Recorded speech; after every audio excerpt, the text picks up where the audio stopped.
Welcome to our channel. మనము రెగ్యులర్గా morning చేసే పని అండి ఇది, బ్రష్ చేస్తాం.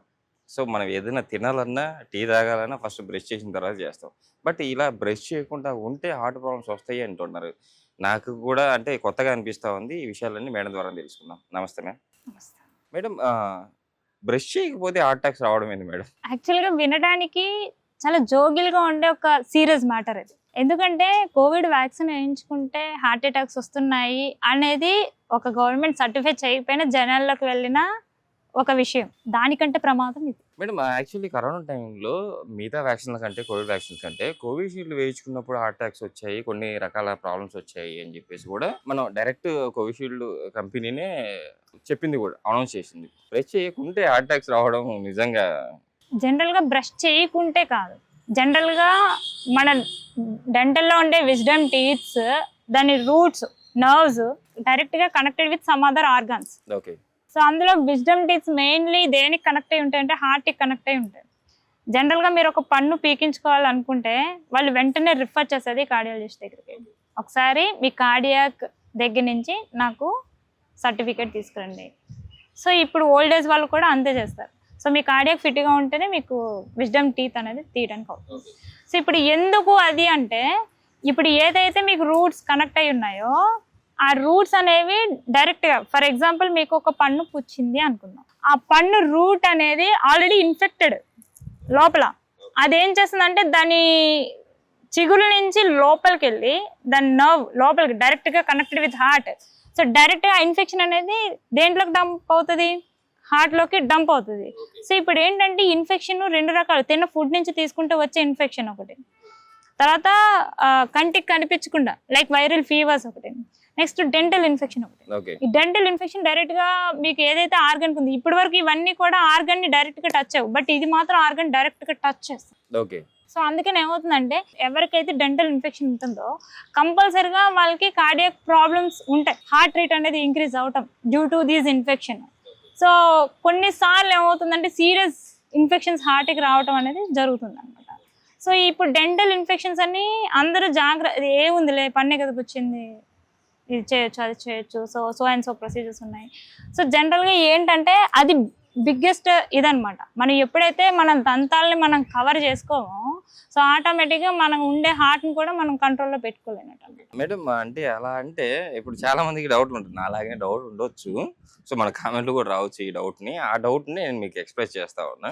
మేడం, అడవిలో ఉన్న జంతువులు అంటే పులులు కానీ, సింహాలు కానీ, ఏ జంతువు అయినా కూడా అవి తిన్న తర్వాత అవి అంటే మార్నింగ్ లేచిన తర్వాత అవి మనలాగా బ్రష్ చేయవు. సో వాటికి రావా హార్ట్ ప్రాబ్లమ్స్, మనకే ఎందుకు వస్తాయి అని చెప్పేసి చాలా మంది డౌట్లు అడుగుతూ ఉంటారు. ఇది నాకు వచ్చిన డౌట్ కూడా, దీనికి కూడా జనరల్గా ఏంటి అంటే ఒకదాన్ని ఒకరితో కంపారిజన్ చేసుకోకూడదు. ఉన్న మ్యాటర్ మీకు యూజ్ అవుతుందా లేదా అన్నది ఫస్ట్ థింగ్. సో అది హ్యూమానిటీతో కూడా. అండ్ మీరు అడుగుతున్న క్వశ్చన్కి నా దగ్గర ఆన్సర్ ఉంది, నేను కాదు అనేది అనను. కానీ ఏంటంటే ఇప్పుడు నేను మార్నింగ్ లేచిన వెంటనే మెడిటేషన్ చేస్తావన్నవారు మీరు నాతో పాటు కూర్చోగలరా? There is no answer. మీకు క్యాపబిలిటీ ఉంటే కూర్చుంటా, లేదంటే లేదు. సో అక్కడ క్యాపబిలిటీ అనేది ఇంపార్టెంట్. ఇక్కడ మనకి జంతువులతో మీరు కంపారిజన్ చేస్తున్నారు, దాని డెంటల్ స్ట్రక్చర్ వేరు, మన డెంటల్ స్ట్రక్చర్ వేరు. దాంట్లో ఉండే డెంటిలిన్ కాంపౌండ్ అనేది దాంట్లో హైగా ఉంటుంది, మనలో లోగా ఉంటుంది. మనం తినే ఫుడ్ వేరు, మనలాగా దాన్ని తీసుకొచ్చి పిజ్జా బర్గర్లు న్యూడిల్స్ పెడితే తిందు. దాని షార్ప్నెస్ వేరు, మన షార్ప్నెస్ వేరు. సో అందులో ఉండే ఇది వేరు, వాటి కాంపౌండ్స్ వేరు, కంపల్సరీగా మంది వేరు. చూడండి, ఇప్పుడు మీరు సింపుల్గా నన్ను క్వశ్చన్ అడిగారు. ద క్వశ్చన్ ఏంటంటే ఇప్పుడు అవి కూడా తింటున్నాయి కదా, మరి వాటికి ఏం రావా అని. వాటికి ఏవైనా వస్తాయా రావా అంటే, ఇప్పుడు డెంటల్ ఫుడ్ తింటున్నాం కదా, వాటికి వస్తాయా రావా అంటే జనరల్గా నేను సింపుల్ క్వశ్చన్స్ చెప్తాను చూడండి. కోవిడ్ అనేది ఎక్కడ స్టార్ట్ అయింది? కోవిడ్ అనేది చైనాలో స్టార్ట్ అయింది. చైనాలో స్టార్ట్ అయింది, మనకు వస్తుందా రాదా? వచ్చింది కదా మేడం. వచ్చింది. ఇప్పుడు అక్కడ స్టార్ట్ అయింది, అది తెలిసింది, ఇక్కడ వస్తుందని మనకి తెలిసింది. బట్ జంతువులకి వస్తుందా లేదా వెళ్ళి మీరు చూస్తారా? జంతువులకు రాలేదు కదా మేడం. మీరు చూస్తారా? మీరు ట్రీట్ చేస్తారా? మనం ట్రీట్ చేయలేదు, యాక్చువల్లీ రాలేదు. రాలేదు అనేది తెలియని దాని గురించి కన్ఫర్మేషన్ ఇవ్వకూడదు. మీకు అది తెలీదు, మీ సింహం దగ్గరికి వెళ్ళి నువ్వు బ్రష్ చేయ, నువ్వు తింటే నీకు అది వస్తుంది అని మీరు ఎట్లా చెప్పగలరు? తెలీదు. సో వాటికి కూడా వస్తాయి. కాకపోతే ఏంటంటే ప్రెసెంట్ ఇప్పుడున్న సినోరియో అప్పుడున్న సినోరియోలో వాటి ఫుడ్ హ్యాబిచువల్స్ వేరు. సింహం మనుషుల్లో లేదంటే జంతువుల్లో వాటిని మాత్రమే తింటది. మళ్ళీ పిజ్జాలు, బర్గర్లు, హై స్వీట్స్ తినదు. మనం ఏంటంటే హై స్వీట్స్ ఇవన్నీ తినడం, హైజెనిక్ ఫుడ్ తినడం, అవి వెళ్ళి పళ్ళల్లో ఇరుక్కోవటం. ఎప్పుడైతే ప్రొడక్ట్ అనేది సింపుల్ థింగ్, మీరు ఒక టమాటోని ఒక 4 days అట్లా ఉంచినా అది పాడైపోయింది, అది మీ పళ్ళ మధ్య ఉన్న పాడైపోయింది. ఓకే. ఎక్కడ పాడైపోయిందో ఇప్పుడు ఇక్కడ పెట్టాను, ఈ స్టాండర్డ్ మీద పెట్టాను, ఎక్కడైతే పాడైంది ఇది పాడవుతుంది. అదే మైక్రోజోవన్స్ నీ చేతి మీద అట్లాగే కదపకుండా నువ్వు ఉంచితే ఇది కూడా పాడవుతుంది.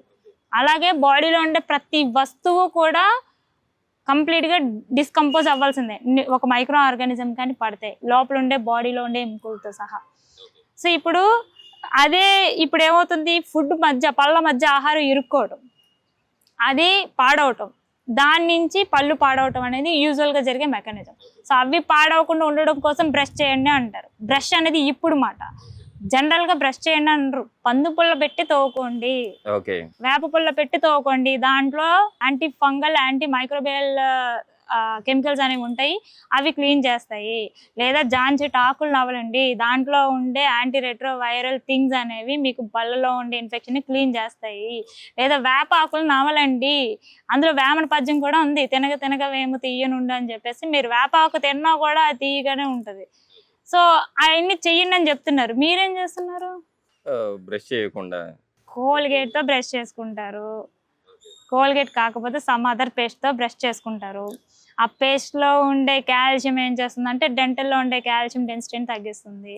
దానివల్ల పైపొర పోవటం, నోటి నుంచి దుర్వాసన రావటం, చీగుళ్ళు పాడవటం, ఆ చీగుళ్ళ నుంచి ఇన్ఫెక్షన్ లోపలికి వెళ్ళటం, ఉండే జబ్బుల్ని తీసుకురావటం ఎక్కువ చేసుకుంటాం. ఇది వరకు 70 years వచ్చే ఒక కార్డియాక్ డిసీజ్ ఇప్పుడు లేటెస్ట్ గా డయాగ్నోసిస్ అయింది ఏంటంటే 22 years కి కూడా వస్తుంది. 22 years ఎక్కడ, 70 years ఎక్కడ, ఏజ్ గ్యాప్ ఏది? సో ఎందుకు ఇంత త్వరగా డిటెక్ట్ చేయగలుగుతున్నాం? ఇది కూడా ఒక ఫ్యాక్టర్. ఇదే ఫ్యాక్టరా అని కాదు, ఇది కూడా ఒక ఫ్యాక్టర్. పళ్ళు కూడా తోముకోవాలి. మన బాడీలో ఉండే హెయిర్ వాష్ ఉంది, బయటికి అందంగా కనిపిస్తుంది అని చెప్పి మనం చేసుకుంటాం ఏంటి? లేదు. హెయిర్ నుంచి కూడా లోపలికి కనెక్షన్స్ ఉన్నాయి. ఈ చెవులు కనిపిస్తున్నాయి, చెవి నుంచి కూడా లోపలికి ఇన్ఫెక్షన్ అవుతుంది, అది బాడీలో ఎంటర్ అవుతుంది. అట్లాగే స్వెట్ పోర్స్, వీటి నుంచి కూడా ఇన్ఫెక్షన్ అనేది లోపలికి వెళ్తుంది. జనరల్గా టచ్డ్ థింగ్స్ ఉంటాయి, అంటువ్యాధులు, ఇవన్నీ టచ్ చేస్తే వచ్చే అంటువ్యాధులు. సో ఇవన్నీ కూడా మనకు ఒక కాజ్ అనమాట. సో ఇప్పుడు మీరు డెంటలే అని మాత్రం అనుకోకండి, dental is the biggest thing. మీ దగ్గరలో ఉండే ఒక డెంటిస్ట్ దగ్గరికి వెళ్ళి ఎవ్రీ 6 months చెకప్ అనేది మ్యాండేటరీ. సో మీ పళ్ళు బాగున్నాయా లేదా అనేది చూసుకుంటే మీ హెల్త్ బాగుందా లేదా అన్నది చెప్పచ్చు ఈజీగా. చాలా విషయాలు అయితే ఈరోజు మాట్లాడాము. షూర్గా మీరు చెప్పినట్టు మన చుట్టుపక్కల దొరికే వేప పుల్లతోనే బ్రష్ చేస్తూ డెంటల్ని కాపాడుకుంటే హార్ట్ ప్రాబ్లమ్స్ తగ్గించుకోవచ్చు అని చాలా చక్కటి వివరణ ఇచ్చారు. దాని ఎగ్జాంపుల్స్ కూడా కంపల్సరీ మన ప్రేక్షకులకు అర్థమని చెప్పి అనుకుంటున్నాను. Thank you ma'am.